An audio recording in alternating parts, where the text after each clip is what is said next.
Good afternoon. I'm Tom Quadman with the U.S. Chamber, and thank you for our continued series on the SEC rulemaking agenda and for the expansive number of proposals that the business community is dealing with. As we've discussed before, the SEC rulemaking agenda today is 4 times larger than it was at the time of the Dodd-Frank implementation phase. So we're seeing a quite heavy bit of activity in terms of rules that will be coming down upon the business community.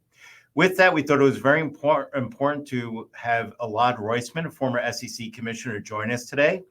As I have said about Elad before, he's a triple threat, which I think is extremely helpful to have that discussion today. And by triple threat, I mean he used to be a transactions attorney at the New York Stock Exchange. He worked for the Senate Banking Committee. And obviously, he was also former SEC commissioner. So he understands the markets, the legislation, as well as the rulemakings that are important for our capital markets to operate. Elad is now with Cravath, Swaine & Moore, and is opening up a DC office here. So Elad, welcome. Thanks so much, Tom. Pleasure to meet me. Thanks to the Chamber for inviting me, and thank you again. I'm excited to do this again with you, Tom. So happy to go whenever you are. Sure. So first off, how's it feel? How's it feel re-entering the private sector, and how's it feel opening up a law office of a major law firm here in DC? Well, it's great. And I probably should start here because I have a new disclaimer, which is today I'm actually speaking on my own behalf and not on behalf of Cravath, Swaine & Moore, anybody who works there, or any of our clients. But I'm thrilled to sort of join the firm. I'm thrilled to open up an office in DC, and it's nice to be back in the private sector. I'm very thankful for my time at the commission. It was the greatest honor and privilege I'll have in service. But I'm happy also now to be on the other side. So tell me, so you were in an interesting position, right? Where you came in when Jay Clayton was chair of the SEC, and obviously you overlapped with Chairman Gensler. And you also were tasked with Chairman Clayton with being point person for a couple of very important rulemakings, which we'll get into. But what were the goals, for you and Chairman Clayton, and then how did you see that differ now with Chairman Gensler? Yeah, so I can't really speak on behalf of Jay, but I'm happy to sort of give you sort of my thought. So I think, look, the way I always approached any rulemaking or policy issue was first, what's the problem that we're trying to solve for? Is it understood? Do we have sort of consensus that there is? 2, how does it sort of further any action by the SEC? Does it further the SEC's mission of protecting investors, maintaining fair, orderly, and efficient markets, and facilitating capital formation? And then 3, when you implement it, how do you make sure that there's as little unintended consequences as possible? And how do you make sure that it's actually well tailored and can stand the test of time? And so that's sort of how I approached every rulemaking. I think the agenda setting has been different for what it was for Chairman Clayton is for Chair Gensler, but that's the prerogative that they get being the head of an agency. So let's jump into an issue, right? So human capital management, right? So in 2020, the Clayton Commission promulgates a rule on human capital management. So what was the impetus behind that rule, and what was the problem you were trying to solve? So that's a great question. So what we did in 2020 was, it started a lot earlier. So in fact, the Jobs Act required under Section 108 that the staff study sort of the Reg SK requirements for public companies and give some recommendations. And ultimately what the commission did is it reviewed the study, and then it looked at the information that was required to be disclosed under SK, how it was presented, where it was presented, and then ultimately sort of take a look and see, is there a better way to sort of achieve the goals of that disclosure to sort of benefit investors and companies. And what resulted was the commission sort of modernized it in a large way, 101, 103, 105, talking in pretty much principle-based manners, requiring companies to disclose things about, the general development of the business. And one of the things we touched upon was human capital. And the commission required a company to provide sort of a description of its human capital resources to the extent it was material to an investor, and the way that they have to understand how a company does its business. And so the overall goal was, can we create a system that is not sort of line item metrics, that enables a company to really tell its story in its own sort of unique place in the marketplace, in the industry, and honestly, what they are particularly focused for that particular company. So that was sort of at least the way I approached the 2020 human capital disclosure sort of rules. So with the human capital rule, right? The 2020 rule is what we call principles-based rule, right? So some people mischaracterize a principles-based rule as being voluntary. It's not, right? I'm going to oversimplify it a bit, but effectively what you're saying is, okay, if company investors get together, if you think it's material, come up with the metrics and then disclose it. So we're not going to tell you what to do. You all go and figure it out, right? Tell me, how do you view this in terms of that principles-based approach versus a prescriptive-based approach? Yeah, look, so I think the beauty of sort of like the principles-based approach is, one, it stands the test of time, right?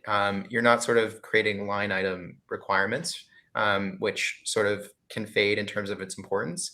Two, when you sort of have a line item requirement when it's just a simple thing, it's almost the commission saying it's de facto material when it not necessarily is.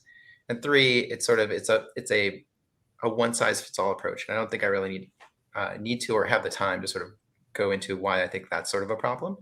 And I think, if we just take human capital disclosure in itself, if you look at what happened after the 2020 rule, the studies have sort of found, and at least in my experience, companies were able to sort of really tell their story from their unique perspective.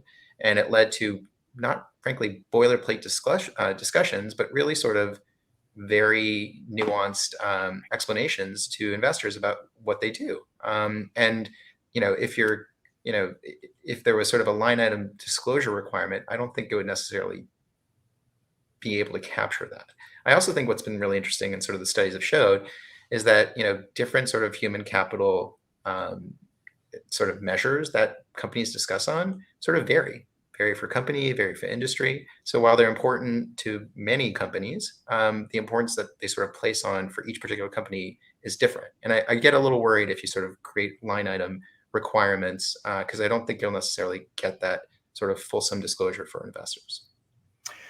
So to some degree, right, we're still in the early days of the application of that 2020 rule and the information that's being disclosed, and how the marketplace is actually consuming that information. But now we're in a position where the current SEC has said, well, despite the fact that we promulgated this rule only 2 years ago, we want to go in a different approach. Right now, there are issues there, right, where you went through an economic analysis, right? You went through the notice and comment process to develop that 2020 rule. Do you really, from your vantage point, do you think that there's enough there to just, ditch that rule and go in a different direction? And what are the challenges you see with changing course like that in such a short space of time?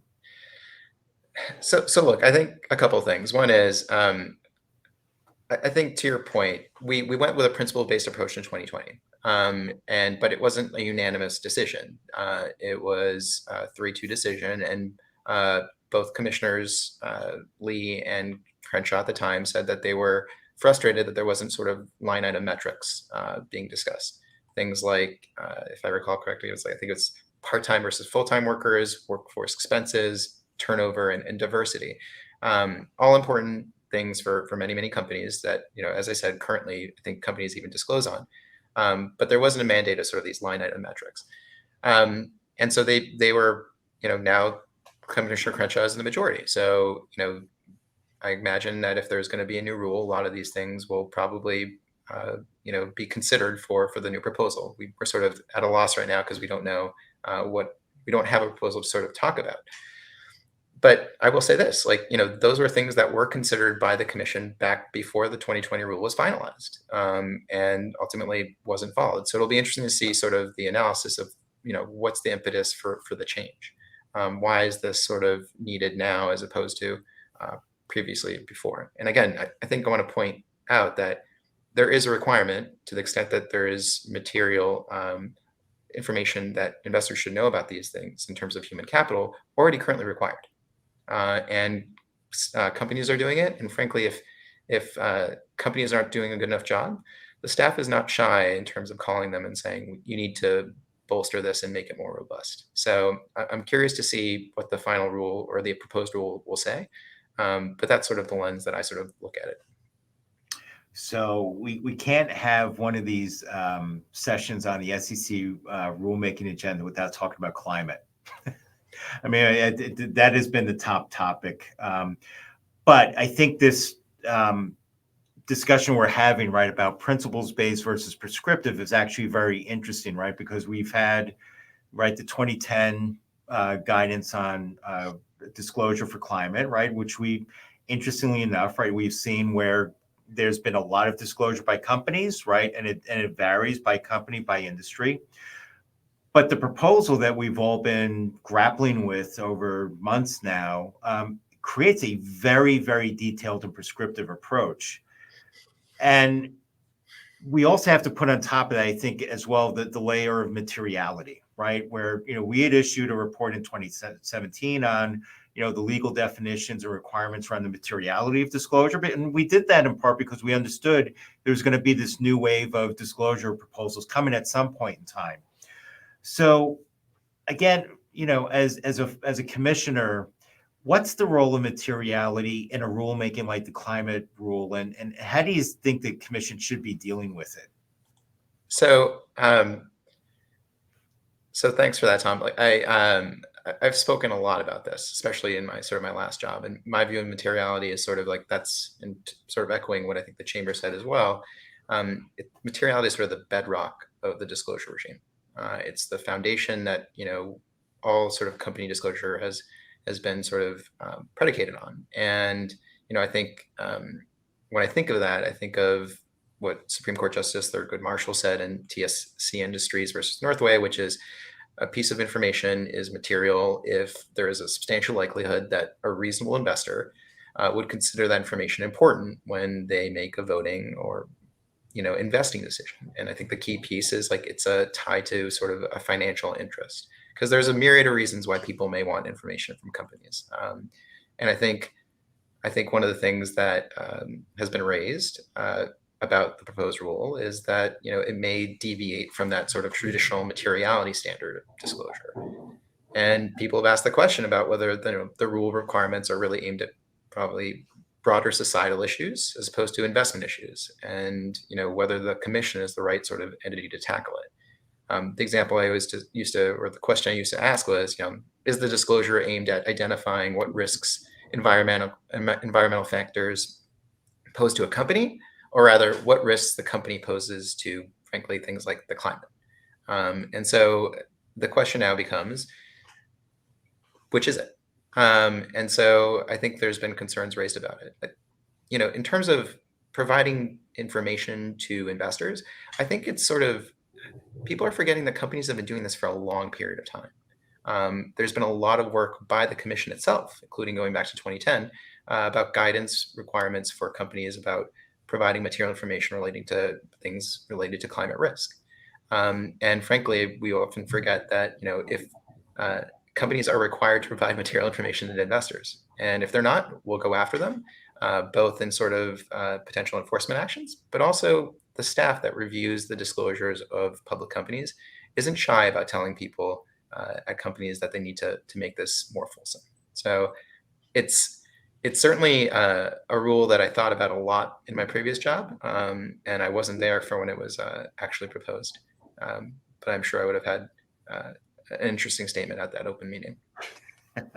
Well, building on that materiality point, right, and also looking at it from your vantage point as an attorney now, right? So let's just assume, let's forget about the proposal for a second. We've got the 2010 guidance in place. So using that concept of materiality, would you, if you're advising clients, right, if you're talking with the software developer, right, is what's going to be material different from them than, let's say, an energy company? Is it going to, if we're talking about a large cap company, is that different than a small cap company? How would you advise, how would you view that under the current guidance and materiality? So look, I think you touched upon two really important things. One is obviously flexibility, and the other is sort of a one size fits all approach, which has, as I said, its drawbacks. I think the current regime and rules allow the flexibility for companies to really disclose what material information with respect to climate issues that that particular company has. And I think your example is a good one. There's differences that for what would be material from a climate perspective for an energy company than there is a software developing company. Like that's just it just is a fact. So that's not to say that there's some commonalities for some companies. We often, I think the example people say is if you have factories on shorelines where there's just a potential increased risk for major storms, that doesn't really matter in terms of what your business is, but where your locations are. But I think the rest are sort of very nuanced and particular to particular companies. So again, I want to go back and say there's already a requirement in place, and the staff will, has given comments to companies when they think that there's not sufficient disclosure at the time. So this sort of principle-based approach, I think, has been working rather well. So the rationale, right? If I was, if we were to have, Chairman Gensler or somebody else here, they would say, well, look, the rationale for this proposal, right, on climate is not all companies are disclosing, right? Maybe not, the disclosure isn't consistent, or that there's more information that needs to be disclosed. But I guess the question then is, okay, if that's the problem we're trying to solve, right? This gets back to your first point. We're trying to solve a problem here, and we're talking about a minority of companies. Is this the right approach? Is this, is this proposal tailored to meet that problem, or is this the right solution?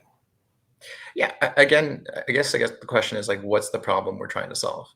So if it's just a subset of companies not providing enough information, I think there's a more tailored way to do it than doing a sort of a rule. Because the problem with rules are, unless they're really principles based, is that you're essentially making a determination that this is material for all companies.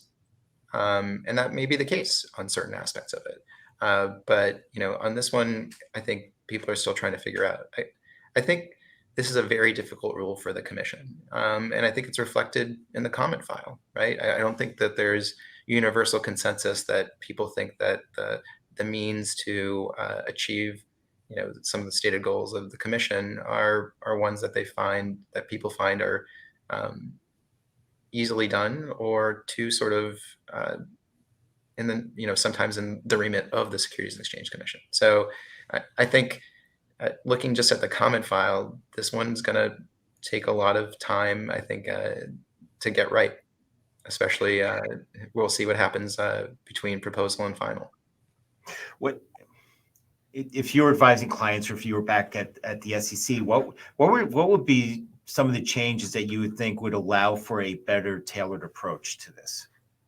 So I think, look, one of the things I'll always do is I'm very I'll always be grateful for the SEC staff and the job they do, and I think they always put out things that is very thoughtful.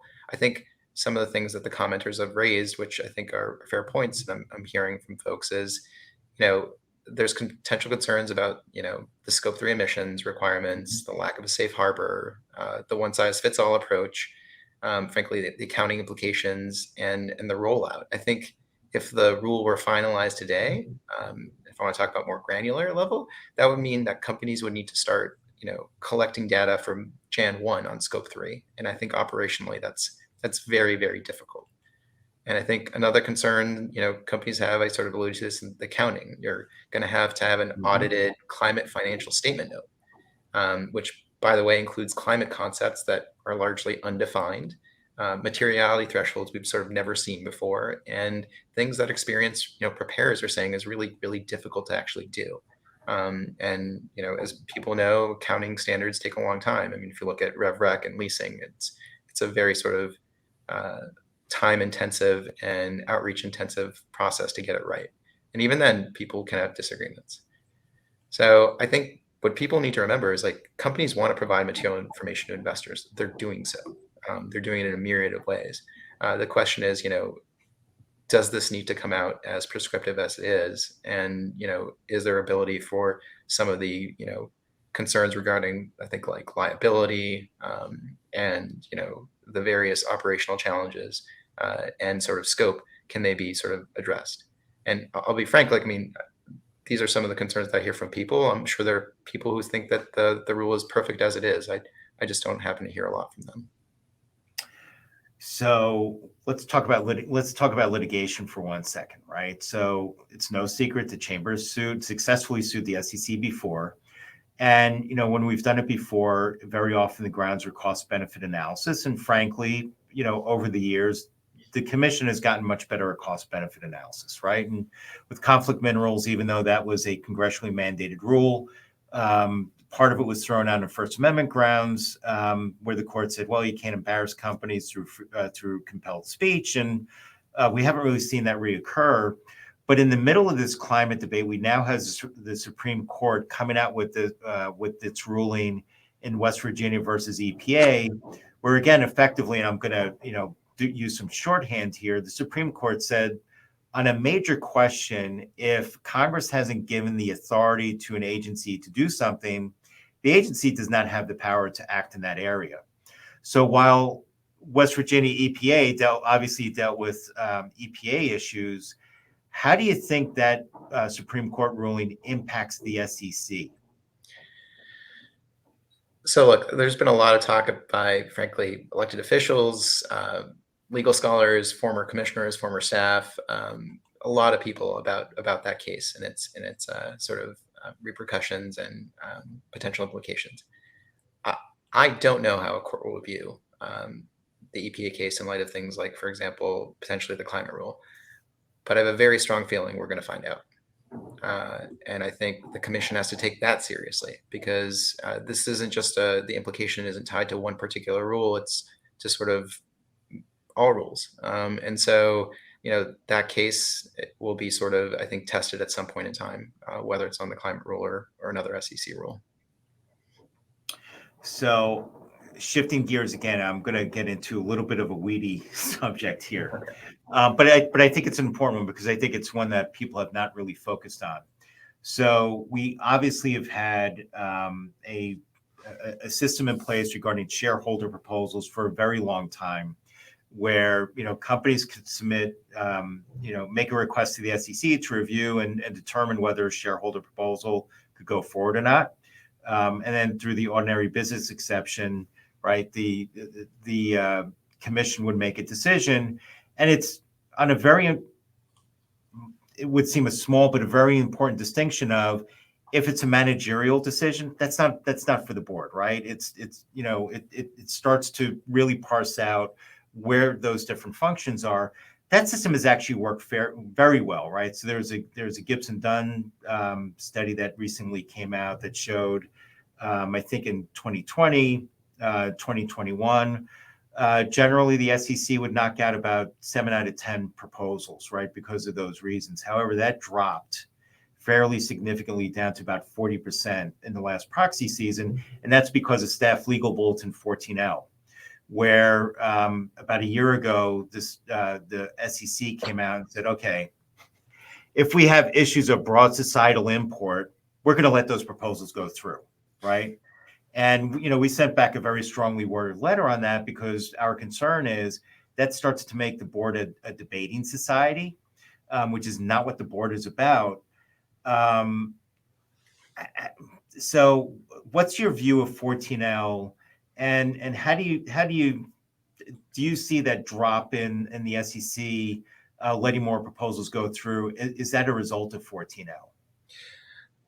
So look, when 14L came out, Commissioner Peirce and I put out a statement sort of raising some concerns with it. I think anytime you see sort of large changes in the marketplace, frankly, marketplace market participants and regulators need to sort of take a look to better understand it, but especially if it's sort of the result of regulatory action. So to me, the question is, why have companies been historically successful, now no longer? What's changed and why? I also want to say, like, I think, the numbers you cite are pretty stark, but I don't think they necessarily tell the whole story. Because I think there were frankly companies that felt that there was no point in actually trying to go through the process because they thought 14L precluded them from success. So I think the tail on 14L is maybe very long, and we're already seeing we're seeing frankly a record number of shareholder proposals compared to the last 5 or 6 years. So piggybacking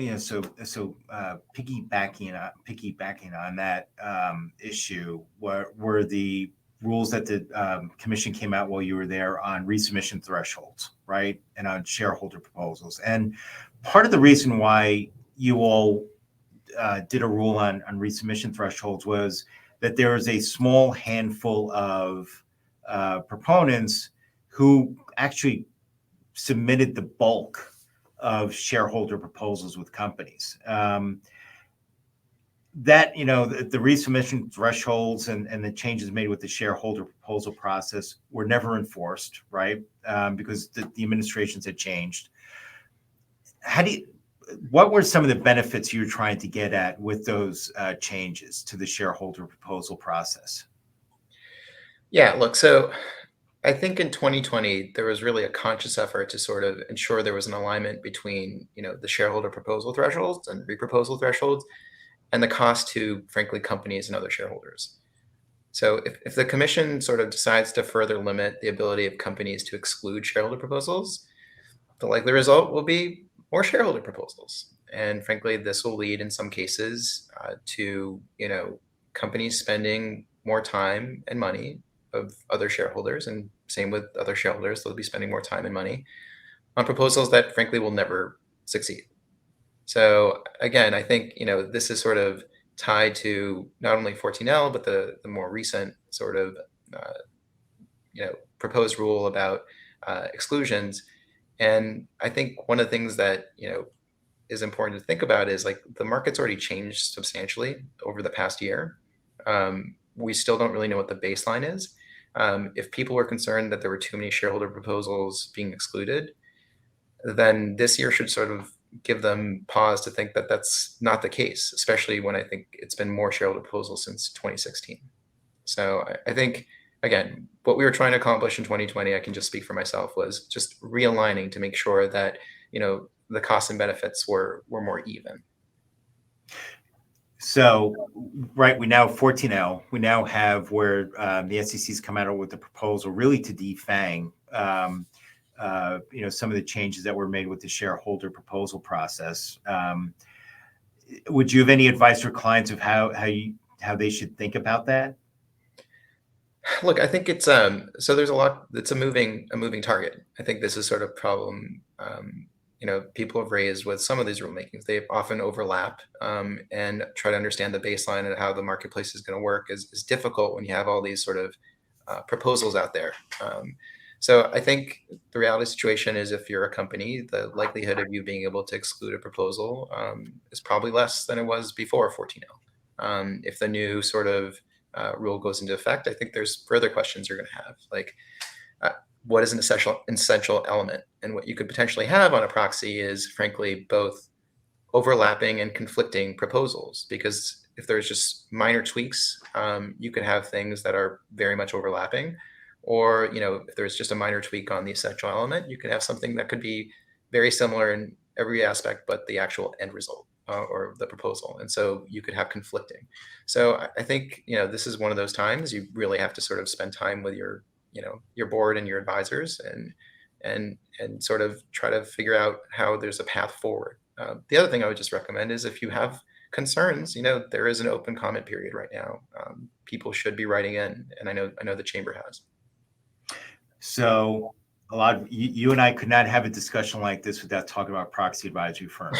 I think we probably talked about that more than any other issue when we've been together. But I mean, in all seriousness, you were the point person for the proxy advisory firm rule that was promulgated. So just talk about what you were trying to accomplish with that and what you would have hoped to have seen if that had been enforced. So look, I think one thing is sort of important in all these contexts is to sort of take a step back and talk about the problem. So despite what some people think, the issue predated my time at the commission. By a long time, the chamber had been talking about this for almost a decade beforehand. And I think what it was is you've heard elected officials, you've heard policymakers, you've had the GAO do its reports, you've had public companies, you've had roundtables, you've had congressional hearings, you've had comment files, you've had myriad of meetings, all sort of pointing to an issue. And what 2020, sort of in my view, I'm careful because I know there's ongoing litigation, but I support an idea to sort of create a system that offered sort of modest solutions to the issues that people have raised over and over again.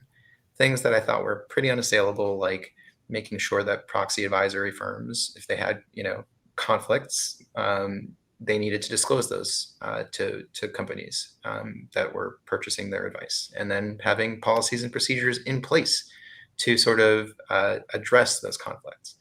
And another thing was, if there were reports on companies, companies needed to have the ability to see those reports at the same time as those clients, and then literally have an ability to provide a response that companies or that the clients of proxy advisory firms could get to. So in other words, if an investor received a report and the company had a different view than ISS or Glass Lewis or whatever proxy advisory firm, they would have just the opportunity to see it. It wouldn't be required for them to sort of change their mind, but in my experience, investors always want sort of more information. So it was the ability for them to speak.